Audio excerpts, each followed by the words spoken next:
सत श्री अकाल।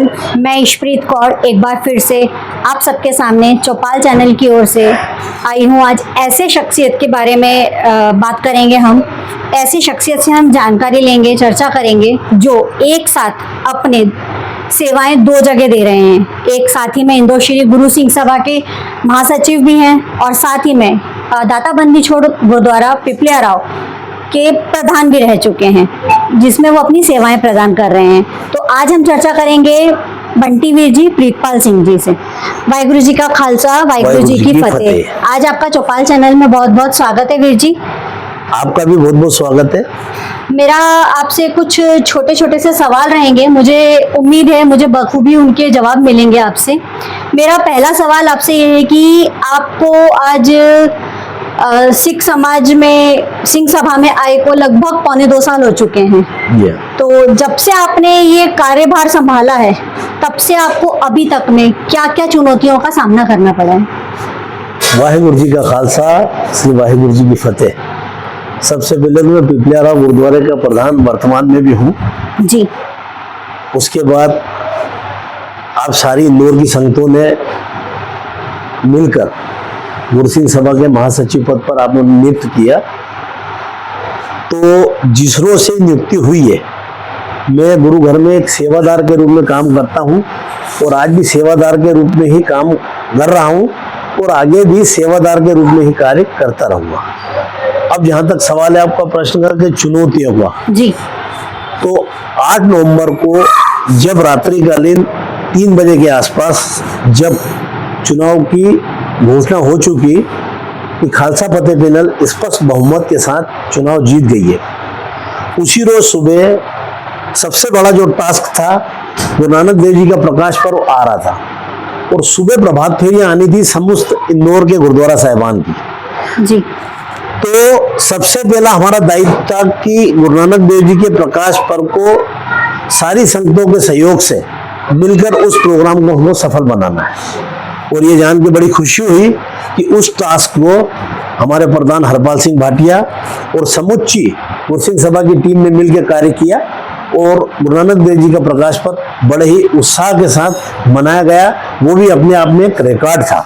तो ये सबसे पहली चुनौती थी कि यदि आपको कोई जिम्मेदारी मिलती है तो उसका निर्वाह आप किस रूप से करते हैं, ये शायद वाहिगुरु ने हमारी परीक्षा ली थी। ओके, एंड मेरा नेक्स्ट क्वेश्चन आपसे ये था कि आप जब सिंह सभा के महासचिव बने थे तब आपको सेवादार के रूप में ऐसी क्या उपलब्धि हासिल हुई? आप ऐसा क्या बताना चाहेंगे हमारी संगत को कि जो आपको बेस्ट उपलब्धि लगती हो अभी तक में?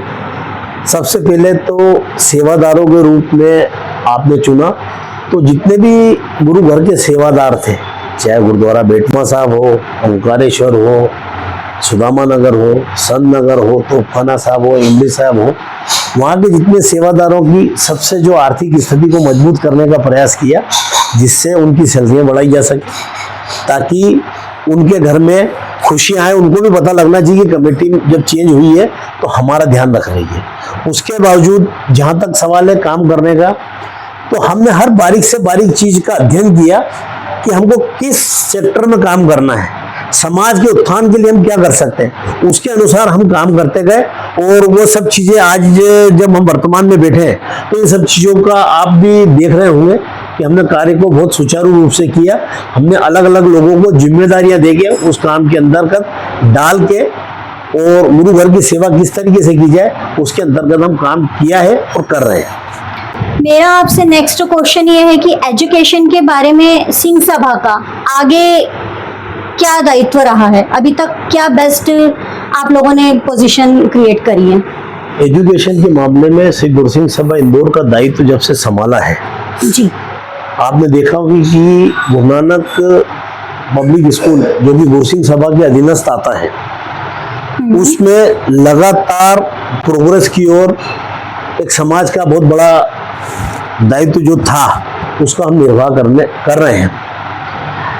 जिस तरीके से मैंने आपको कहा है कि हमने अलग अलग लोगों को अलग अलग जिम्मेदारियां दी हैं जी, उस स्कूल का दायित्व हमारे प्रधान हरपाल सिंह मोनू भाटिया और सतबीर सिंह जी छाबड़ा सह सचिव जो है वो गुरु नानक पब्लिक स्कूल को देख रहे हैं और पहले क्या स्थिति थी और वर्तमान में क्या स्थिति है।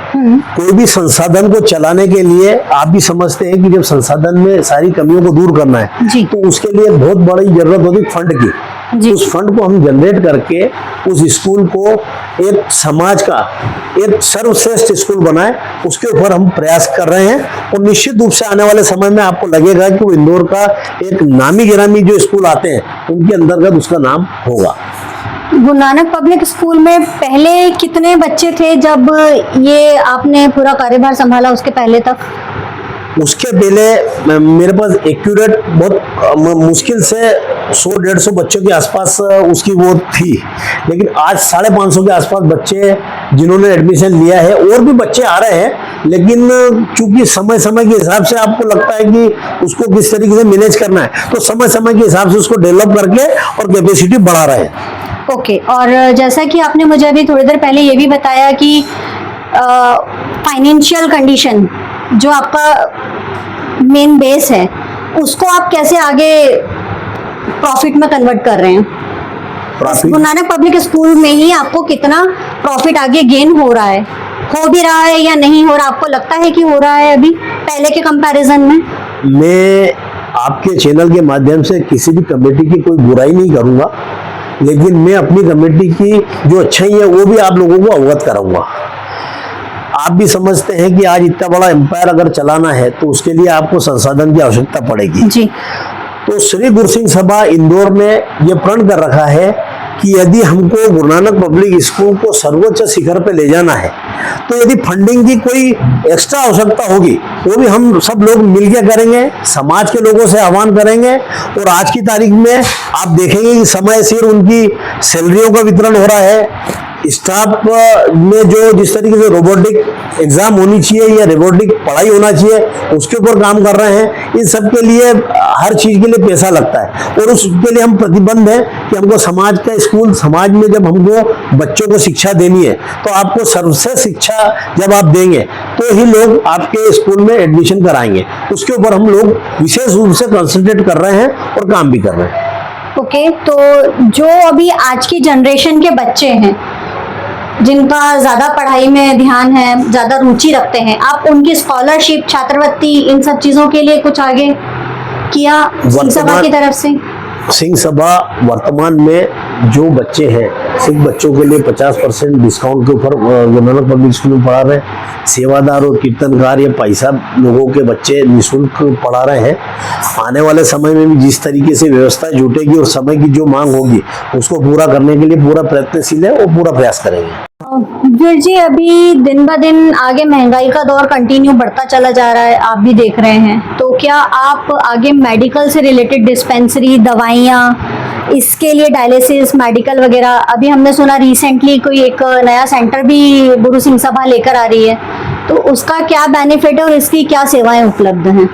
ये आपका अच्छा प्रश्न है कि चूंकि आज में वर्तमान परिस्थितियों में जो मेडिकल के ऊपर काम होना चाहिए उसके लिए गुरु सिंह सभा, अभी आपने देखा होगा कि पिछले 2-3 माह पूर्व हम एसजीपीसी और माटुंगा उल्लासनगर के सहयोग से श्री गुरु सिंह सभा इंदौर के जो नीचे प्रांगण हाल है वहाँ पर हम सभी प्रकार की फैसिलिटी जो जांच से संबंधित है, चाहे सीटी स्कैन हो, एक्सरा हो या मेडिकल की जो भी फैसिलिटी है वो सिख समाज को ज़्यादा से ज़्यादा डिस्काउंट पे मिले, जो कि हिंदुस्तान में सबसे चीपेस्ट रेट होंगे, उसके ऊपर वो काम चल रहा है। और हो सकता है गुरु नानक देव जी के प्रकाश पर्व पे उसका हम इनाग्रेशन भी कर सकें।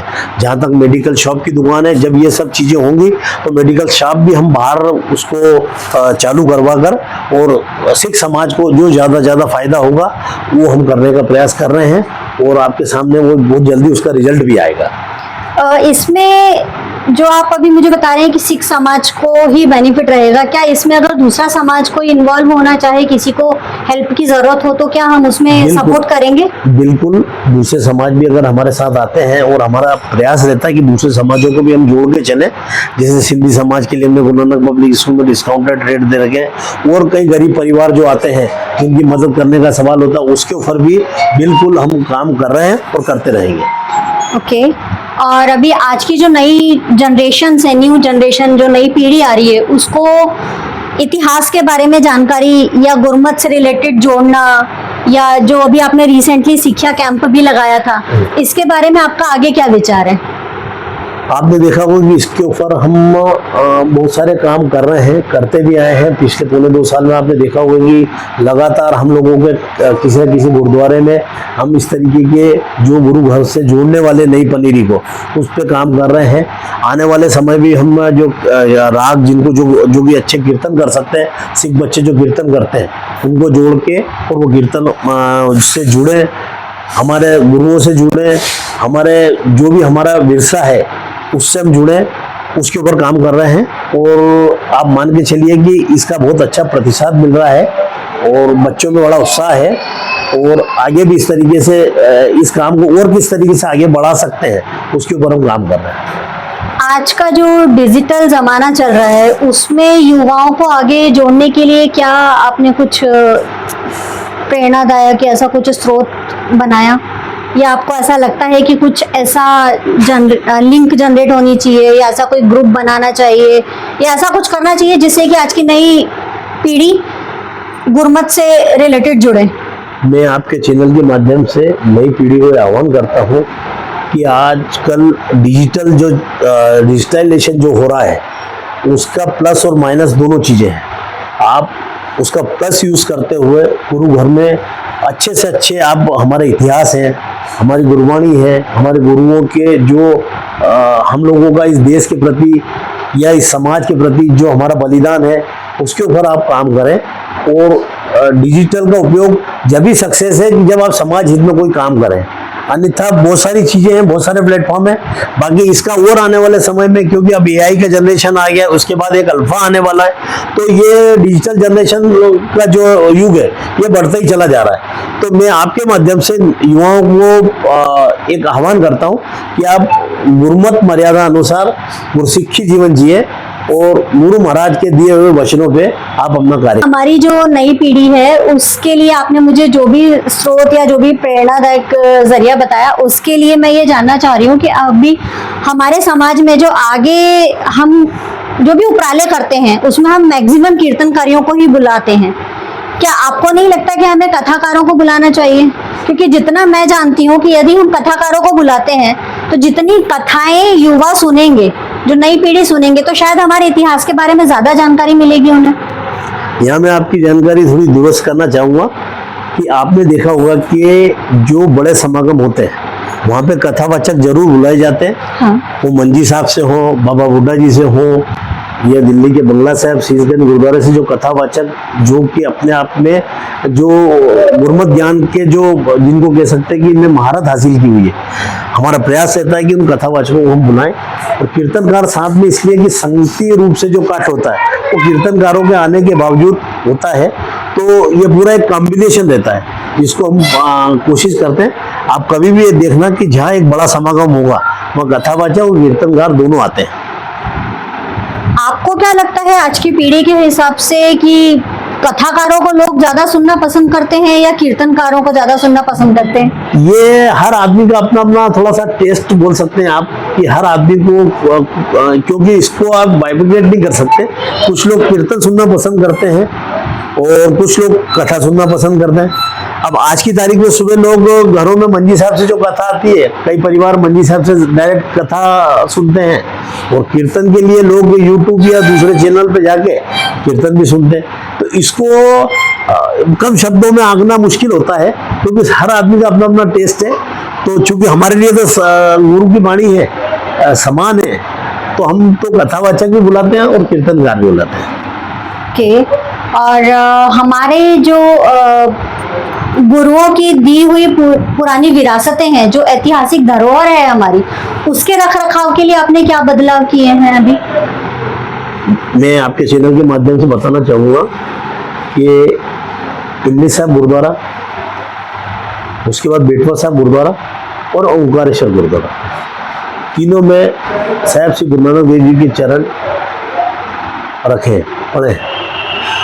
तो हमारी मध्य प्रदेश सरकार से हमने मांग भी की, एक लेटर भी हमने मध्य प्रदेश सरकार को दिया कि जो आप आने वाले सियासत में जिस तरीके से आप उज्जैन को और ओंकारेश्वर को प्रचारित कर रहे हैं, तो हमारा चूंकि एक कॉरिडोर बनाया जाए जिसमें आप लोग भी हमारे साथ पार्टिसिपेट करो तो हम उस कॉरिडोर को बनाने के लिए एक काम कर रहे हैं।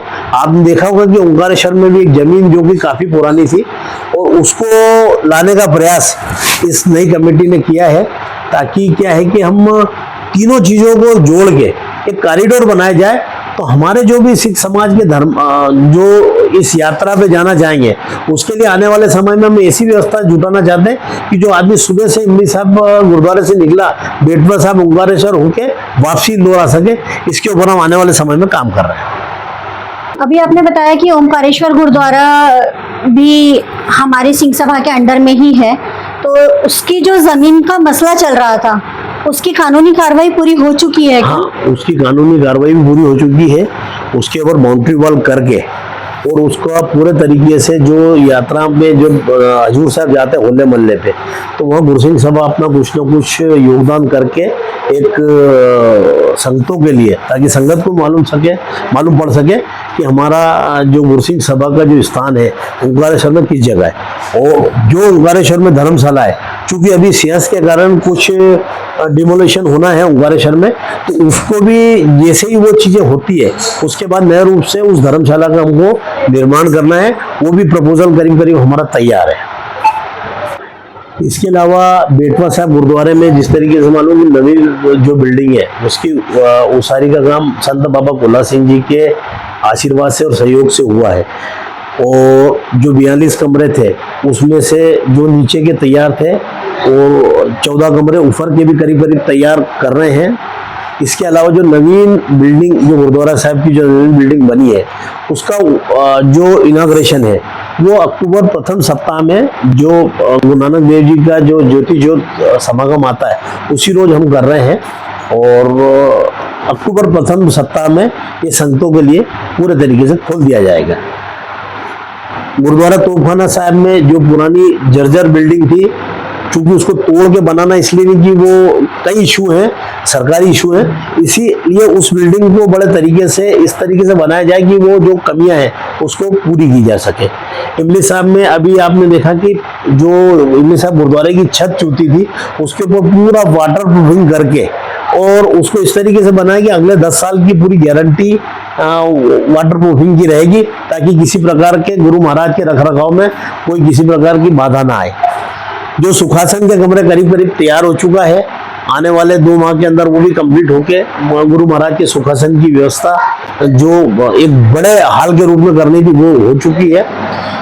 इसके अलावा जो जमीन एक खाली प्लाट के रूप में पड़ी हुई है उसकी भी हमने इंजीनियर को फाइल दे दी है, ताकि उसको किस तरीके से बढ़िया डेवलपमेंट किया जा सके उसके ऊपर वर्क कर रहे हैं। और वो करने के बाद संगतों के सहयोग से वहाँ पे भी बहुत अच्छी जो एक सराय बननी चाहिए उसका हम निर्माण करने जा रहे हैं। और भी कई प्रकार के जो कार्य हैं, जो एक बहुत पुराना मैटर हमारा कुछ देवास में कुछ लेन देन का चल रहा था गुरसिंह सभा का, वो भी मान के चलिए कि करीब करीब बिल्कुल शार्ट आउट की स्थिति में आ गया।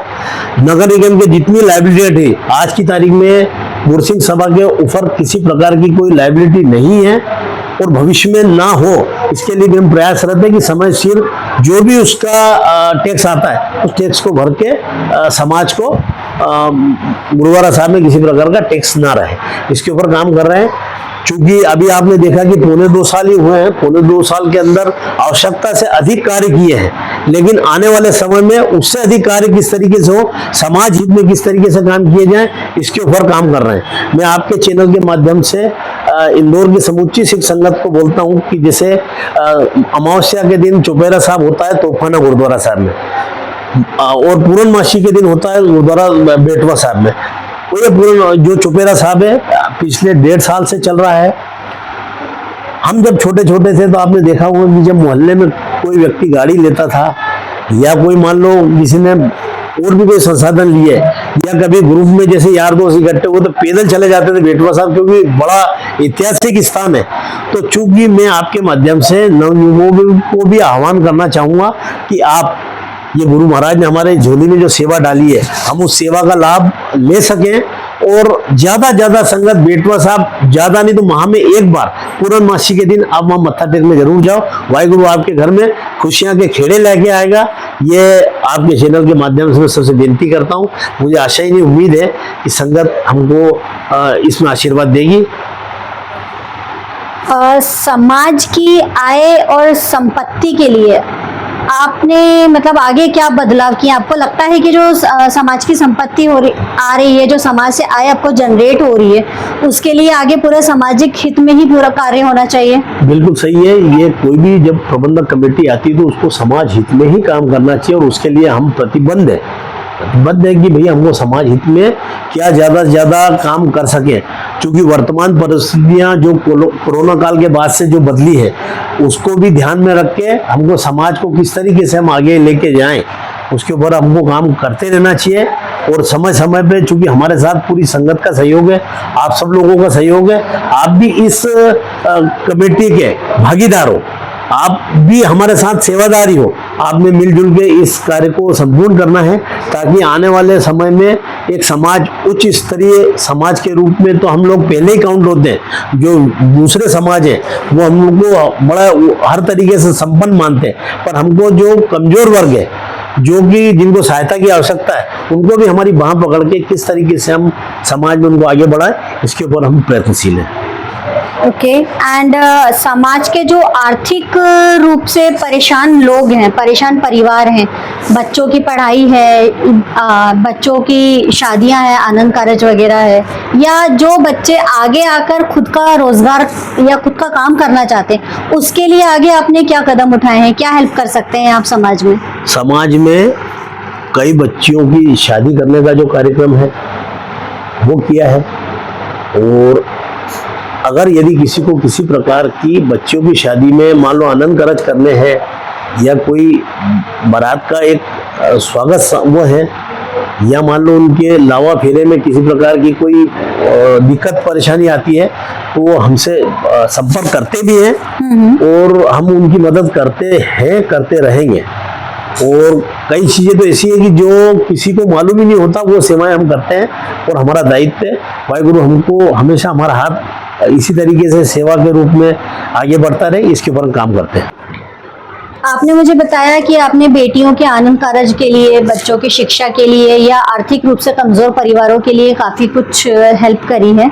तो मैं आपसे ये जानना चाह रही हूँ कि जो बच्चे आगे युवा हैं, वो अपना खुद का जो रोजगार करना चाह रहे हैं, खुद का कुछ काम करना चाहते हैं, उनके लिए आपने क्या प्रयत्न किए आगे? सबसे बड़ी बात यह है कि हर आदमी का काम अलग अलग रूप से लोग करते हैं। जिन लोगों को मदद की जरूरत होती है, वहाँ तो हम लोग मदद करने का प्रयास करते हैं। बाकी यदि किसी को किसी प्रकार की, क्योंकि हर आदमी का टेस्ट अलग है कि कोई किस सेक्टर में जाना चाहता है, इस चीज़ का हमको ज्ञान नहीं है। यदि आपके चैनल के माध्यम से मैं समाज में जो गरीब तबका है या गरीब बच्चे जो काम करना चाहते हैं और उनके पास काम की कमी है, वो हम लोगों से संपर्क करें। उनकी जो भी आर्थिक मदद होगी या जो भी काम करने के दिशा के जो निर्देश होंगे या उनको जो अच्छी गाइडेंस होगी, अच्छी सलाह होगी, वो हम देने का प्रयास करें। मुझे ऐसा लगता है कि जो हमारे समाज के पढ़े लिखे युवा वर्ग के लोग हैं, जिनको हम शिक्षित बोल सकते हैं, जरूरी नहीं है कि हर व्यक्ति अपना खुद का रोजगार चलाए। कई लोग होते हैं जो पर्टिकुलर सिर्फ जॉब ही पसंद करते हैं, तो उनके लिए भी आपने कुछ आगे प्रयास किया कि किसी को कुछ प्लेसमेंट्स वगैरह मिल जाएं, या कोई अपनी जॉब में आगे कंटिन्यू कर सके? कोई पढ़ाई के लिए आगे, पढ़ाई करने के बाद भी आपने देखा ही होगा, कई बड़े बड़े इंस्टीट्यूट्स ऐसे हैं जो अपनी पढ़ाई के बाद डायरेक्ट प्लेसमेंट्स देते हैं स्टूडेंट्स को। इसके लिए क्या है कि आपको वैकेंसी की आवश्यकता होती है कि जिस आदमी को जिस चीज़ की ज़रूरत है वो हमसे संपर्क करेगा। जब हमसे संपर्क करेगा तो हमारे इतने सारे संबंध है कि हम वहाँ प्लेसमेंट के लिए उनकी बात कर सकें। मैं आपसे वही पूछना चाह रही हूँ कि वो आपसे संपर्क करेगा, ये तो आपने मुझे बता दिया, पर इस तरह की सेवाओं के लिए आपने आगे मतलब ऐसा कोई प्रयास किया, ऐसा कोई प्रयत्न किया, या ऐसा कोई ओपनली बोल सकते हैं कोई सेवादार है, या कुछ एडवर्टीजमेंट किया कि जो लोग आगे, आप देख रहे हैं डिजिटल जमाना है, तो इस तरह के काफी लोग हैं जो मैक्सिमम सारे मोबाइल पर ही लगे रहते हैं आज की तारीख में, तो हर कोई अपनी अपनी सर्चिंग कहीं ना कहीं मोबाइल से करता है। अगर पर्टिकुलर कोई व्यक्ति आपसे जुड़ना चाहता है, आपके थ्रू आगे कहीं जाना चाहता है, तो उसमें आपका क्या प्रयास है? हमारा प्रयास ये कि जब तक हमसे कोई संपर्क नहीं करेगा तो हमको तो ये मालूम नहीं है कि भाई कौन आदमी को क्या रिक्वायरमेंट है। मैं आपसे वही चैनल पूछना चाह रही हूँ वीर जी, कि मेरा सवाल वही है कि आपसे संपर्क कैसे करें, मैं आपसे यही जानकारी लेना चाह रही हूँ। मैं आपके माध्यम से, आपके चैनल के माध्यम से ये कह सकता हूँ कि गुरसिंह सभा इंदौर से संपर्क करें। हाँ जी। आप हमसे अध्यक्ष महोदय से संपर्क करें जी। हमारे जो मेंबर साहिबान उनसे संपर्क करें या दास के पास संपर्क करें। मतलब आप, तो हम पूरी कोशिश करेंगे कि उसके टेस्ट के हिसाब से उस व्यक्ति को जॉब मिले। हाँ, मतलब आप ये बोल सकते हैं कि जो मेरा जो क्वेश्चन है जॉब से रिलेटेड, उसके लिए भी युवा वर्ग सिंह सभा से कांटेक्ट कर सकता है। जब तक कांटेक्ट नहीं होगा, किसी को कोई मालूम ही नहीं कि वो उसने करना क्या है, तो आप कैसे किस भी आप पे किसी को बोल सकते हैं कि भाई आप जॉब कर लो। जी। वीर जी, मेरा नेक्स्ट क्वेश्चन आपसे ये है कि आज की तारीख में आनंद कारज शादियां तो बहुत होती हैं, आपने भी करवाए हैं और आगे भी होती रहेंगी, पर मुझे ऐसा लगता है कि पिछले कुछ समय से या पिछले कुछ सालों से जो हम देखते चले आ रहे हैं कि शादियां होती ज़रूर हैं पर ज़्यादा लंबे समय तक चलती नहीं हैं, बहुत ही जल्दी शादियां टूट जाती हैं। इसके लिए आपका क्या राय रहेगी? इसके अंतर्गत सबसे पहले माता पिता की जो जिम्मेदारियां वो सबसे ज्यादा बढ़ जाती है। दूसरा, जो आपने डिजिटल के फायदे भी है, नुकसान भी है। मैं आपके माध्यम से सभी उन लोगों से आह्वान करता हूं कि जो अपने परिवार में एक बार बंध गई वो उसी के साथ परिवार में ही रहे। और जहाँ तक टूटने का सवाल है तो एक पेशेंस जिसको होता है, पेशेंस की कमी एक देखी गई है, क्योंकि ये चीज एक हर समाज में आम बात हो गई है कि पेशेंस नहीं होने के कारण से मिस्टर एंड मिसेज में मतभेद होते हैं। चूंकि हमारा काम जोड़ने का है, हम जब लावा पढ़ते हैं तो हमारा काम जोड़ने का है, तो हम जोड़ने के लिए जो भी काम होगा उसके लिए हम बिल्कुल प्रयत्नशील है।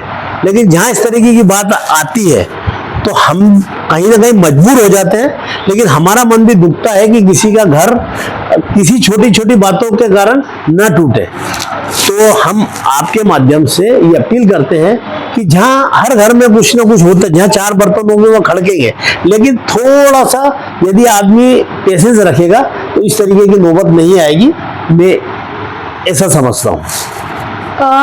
बाई चांस अगर ऐसी कोई नौबत आ भी जाती है तो क्या उसके लिए भी हमारे पास कोई टीम या कोई सेवादार मौजूद हैं?